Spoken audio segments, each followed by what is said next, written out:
Okay students, देखिए actually probability of any event A is equal to, आपको मालूम है कि n of A divide by n of U. अब ध्यान से समझिएगा, n of A upon n of U. अब ये कैसे डिटरमाइन करते हैं एन ऑफ यू?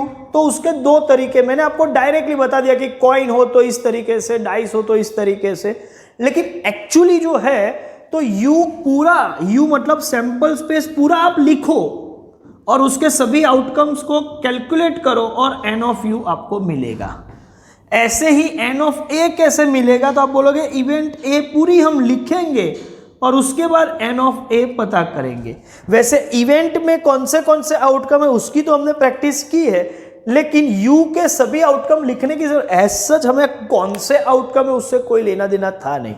लेना देना था कि कितने आउटकम है, तो हम तो डायरेक्टली यही काम करते थे। लेकिन टेक्स्ट बुक ने चैप्टर को समझाने के लिए क्या किया है, पहले आपको सिर्फ और सिर्फ रैंडम एक्सपेरिमेंट कौन सा है वो बोलेंगे और उसके पॉसिबल आउटकम कौन से है उसका आप लिस्ट प्रिपेयर करो। मतलब आपको सैंपल स्पेस डिटरमाइन करना, उसकी थोड़ी प्रैक्टिस करो।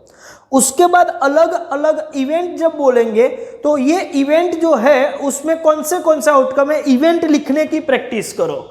और उसके बाद एन ऑफ ए और एन ऑफ यू का रेशियो निकाल के आप पी ऑफ ए निकालो। तो उसके बाद मतलब एक्सरसाइज 5.1 5.2 के बाद 5.3 से प्रोबेबिलिटी निकालना शुरू होता है।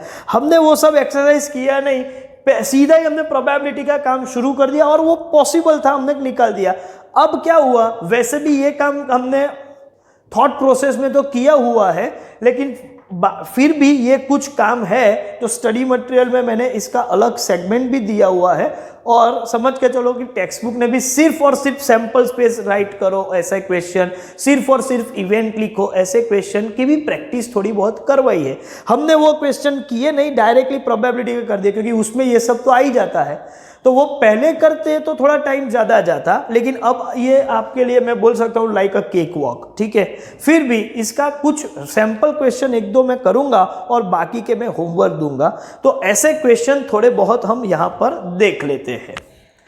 तो चलिए सैंपल स्पेस डिटरमाइन करने के क्वेश्चन से शुरुआत करते हैं।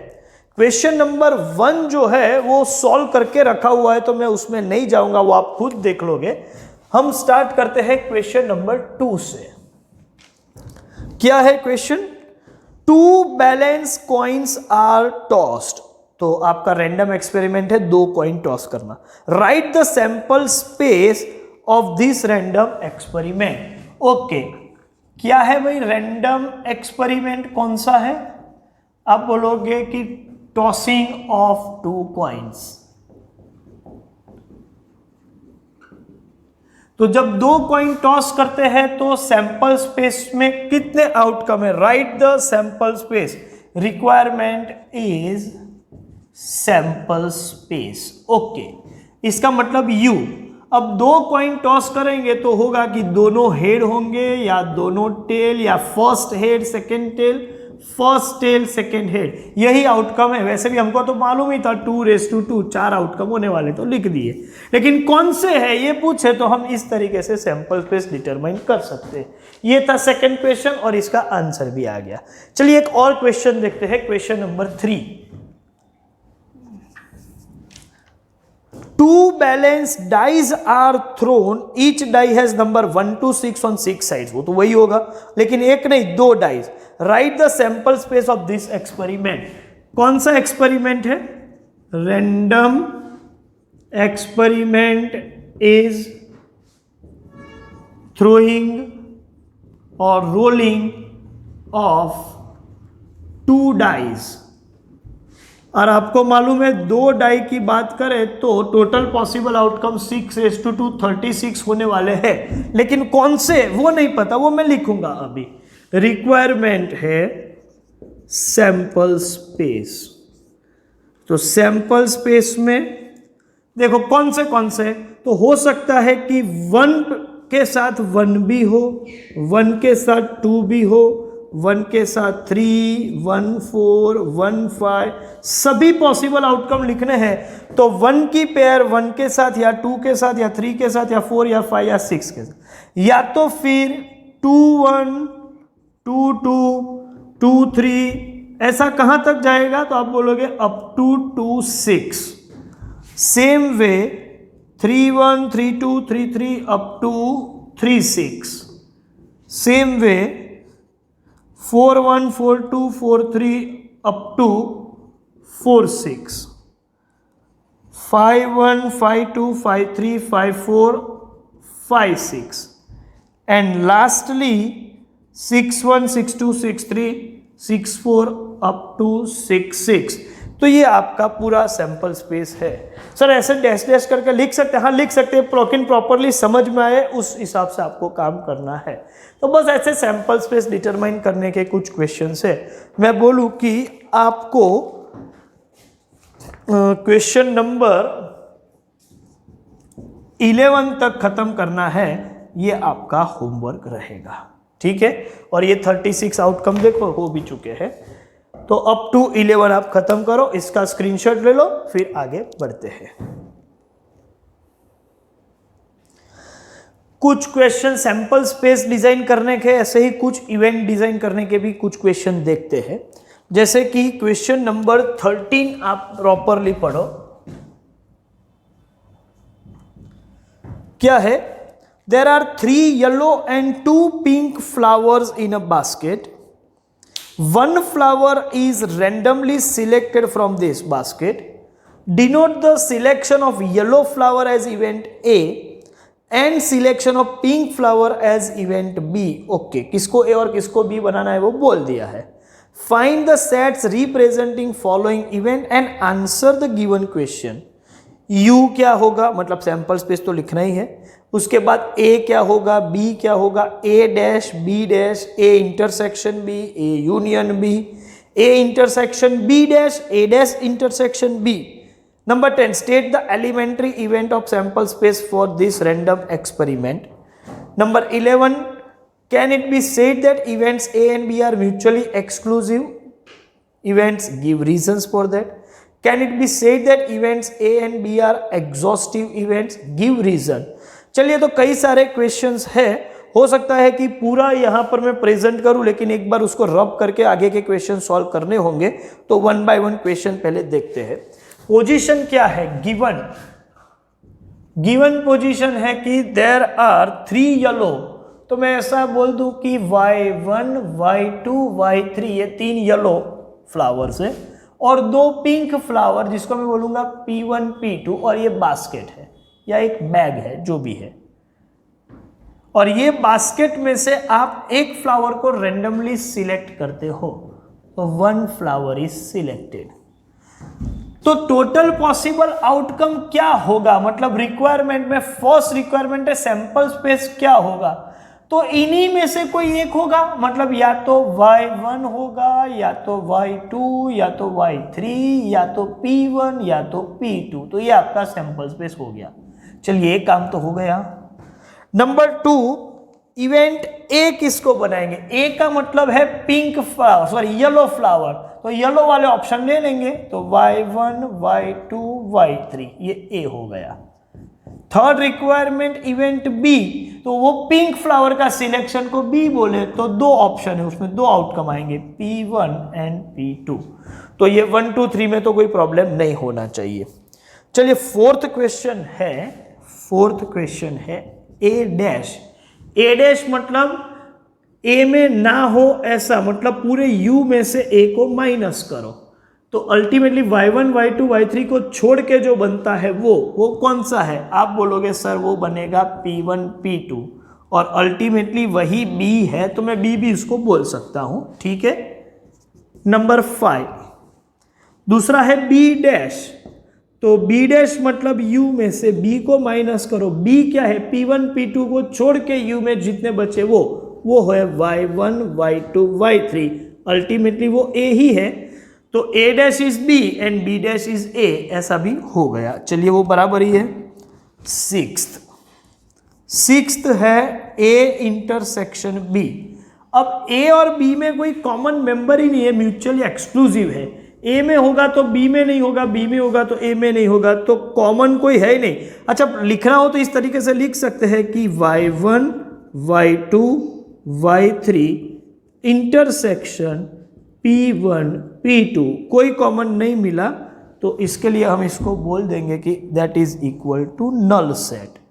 ठीक है, और ये नल सेट है तो A and B mutually exclusive ऐसा बोल सकते हैं, लेकिन अभी उसकी जरूरत नहीं है, वो बाद में बोलेंगे। 7th क्वेश्चन, ए यूनियन बी मतलब y1 y2 y3 union p1 p2, that means आपका आंसर बनेगा y1 y2 y3 p1 p2। तो ये तो सभी आउटकम आ गए, तो आप बोल सकते हो कि ये यूनियन करेंगे तो पूरा सैंपल स्पेस आ जाएगा। अच्छा, A intersection B null set है और ए यूनियन बी पूरा सैंपल स्पेस है, तो हम बोल सकते हैं कि ये दोनों event A and B mutually exclusive के साथ साथ एग्जॉस्टिव भी है, एक्सक्लूसिव एंड एग्जॉस्टिव है। अभी मैंने डिस्कस किया है, जरूरत नहीं है, लेकिन आगे के कुछ क्वेश्चन में इसको शायद आंसर में लिखना भी पड़े। चलिए क्वेश्चन नंबर 8 ले लेते हैं।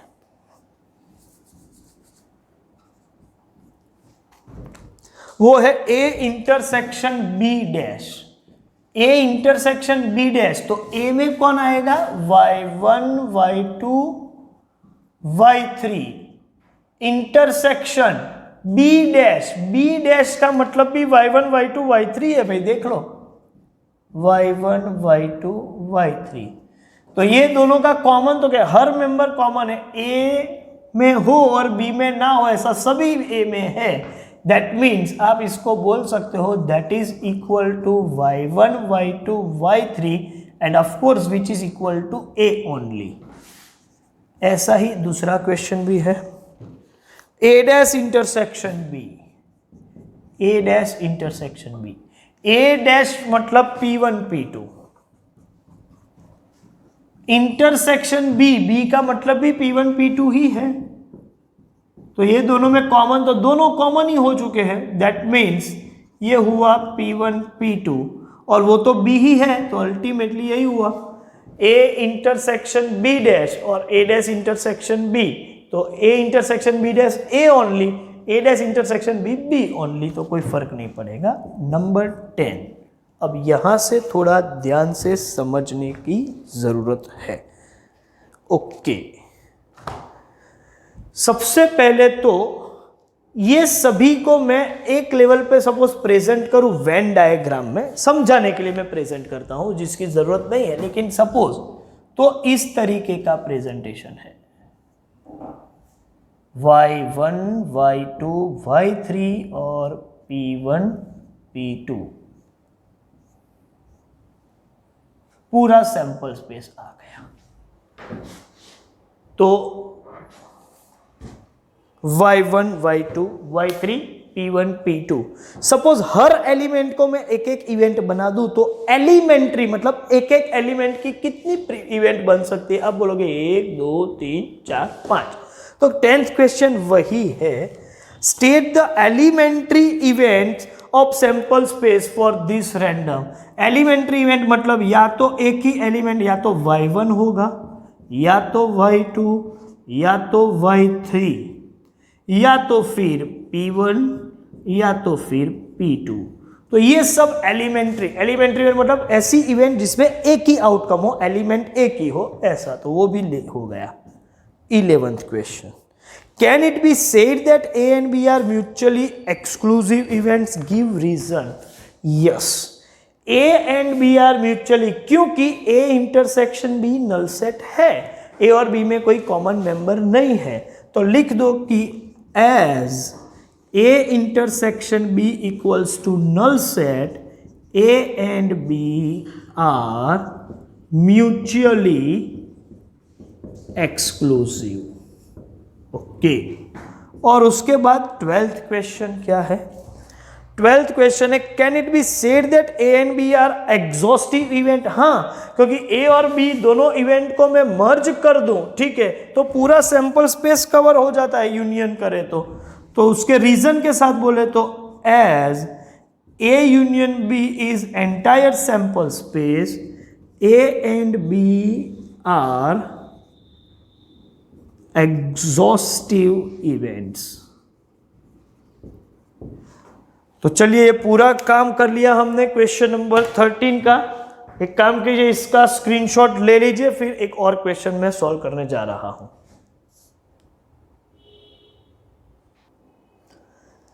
चलिए अब एक क्वेश्चन देखते हैं 24। The events A1 and A2 of random experiment are as follows. Find the set showing the union of event A1 union A2 and A1 intersection A2, मतलब intersection event भी, लेकिन A1 A2 क्या है, ये रहा। A1 का मतलब है x such that x is lying between 0 and 5, लेकिन एग्जैक्ट 0 और एग्जैक्ट 5 नहीं होगा, इक्वालिटी नहीं है।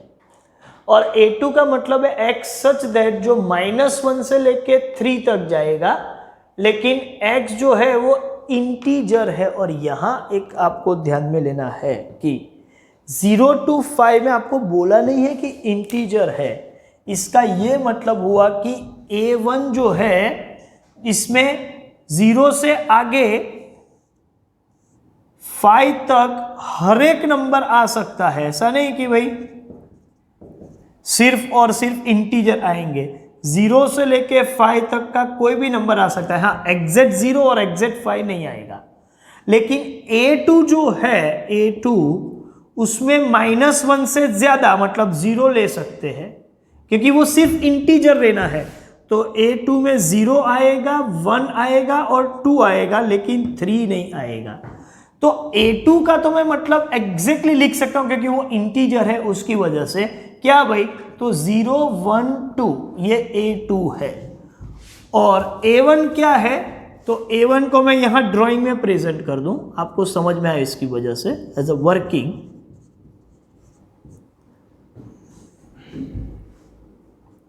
0 1 2 3 4 और 5 और यहां -1। तो 0 से लेके 5 तक के सभी, क्योंकि यहां बोला नहीं कि सिर्फ इंटीजर, सब नंबर आ सकता है, ये A1 है। हाँ, लेकिन उसमें एग्जैक्ट 0 नहीं आएगा, ठीक है, और एग्जैक्ट 5 नहीं आएगा। और A2 का मतलब है ये A2 का मतलब है, मैं ऐसा कंटिन्यूअसली लिखूंगा, इस तरीके से लिखूंगा 1 0 1 and 2, ये आपका हुआ A2 0 1 2। और A1 में ये 0 भी नहीं आएगा और ये एग्जैक्ट 5 भी नहीं आएगा, बस। तो इससे आप पता चल सकता है कि क्या चीजें हैं। अब रिक्वायरमेंट में 2 है।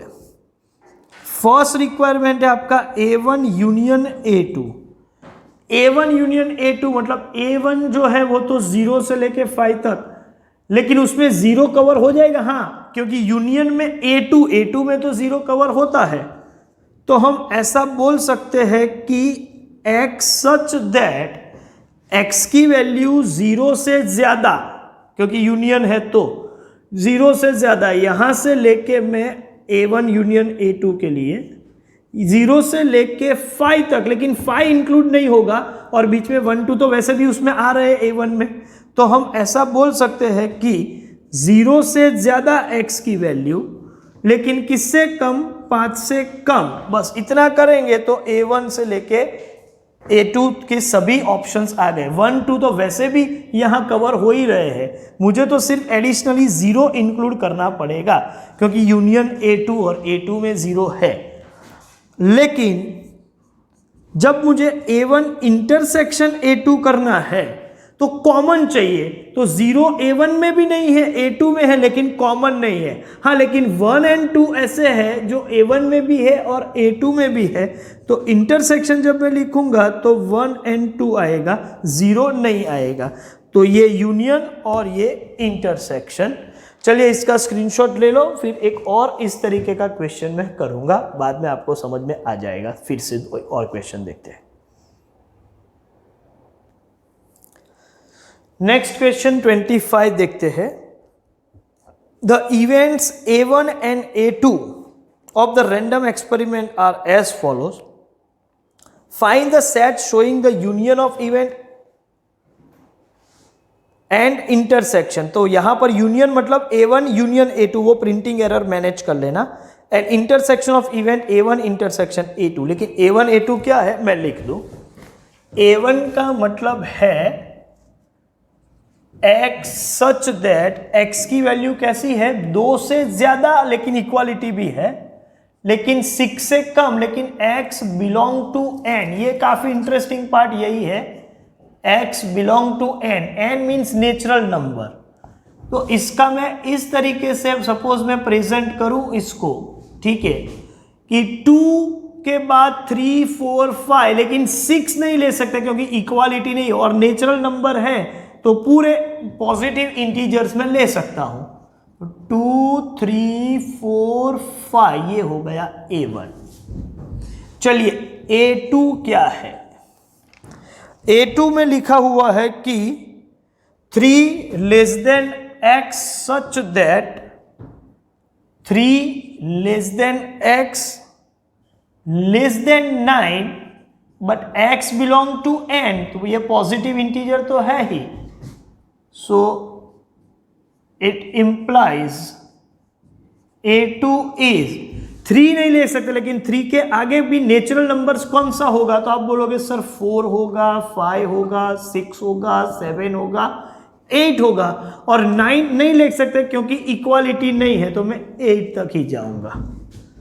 अब इसके हिसाब से रिक्वायरमेंट देखें तो फर्स्ट रिक्वायरमेंट है A1 यूनियन A2. बहुत सिंपल है, 2 3 4 5 यूनियन 4 5 6 7 8.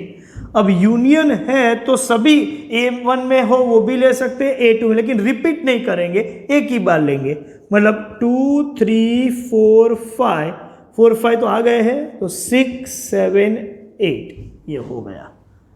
और दूसरा है A1 intersection A2 means 2 3 4 5 intersection 4 5 6 7 8. अब इसमें कॉमन कौन है वही देना है, तो 4 5 कॉमन है, तो ये 4 एंड ये 5. तो चलिए काफी कुछ काम हो चुका है. अभी मैं आपको बता दूं कि अप टू क्वेश्चन नंबर 27 आपके लिए होमवर्क. कुल मिला के आपको सभी 1 to 27 खत्म करने हैं, और मैं यहाँ पर ये वीडियो लेक्चर ये सेशन खत्म कर रहा हूँ, ठीक है. नेक्स्ट सेशन में MCQs का डिस्कशन देखेंगे. Thank you very much.